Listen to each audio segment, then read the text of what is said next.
पढ्नुहुन्छ ता ची चु ए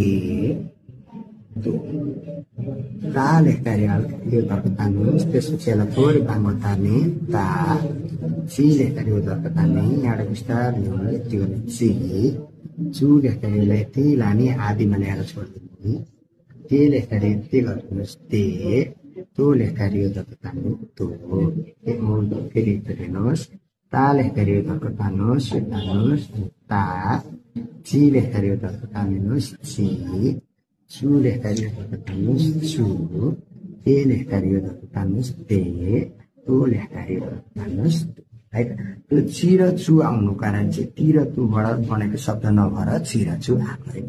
हजुरले यहाँ पढ्नुहुन्छ हजुरको यही अक्षर आउँछ यही अक्षर लेखेर आएको हुन्छ अनि यसैबाट शब्द बनेको हुन्छ जस्तो हाम्रो क ख ग घ म हुन्छ नि त्यही हो त्यही यो हिरागाना हिरा यसलाई पनि हिरागानै भन्छ हिरागानै भन्छ यसको 46 अक्षर हुन्छ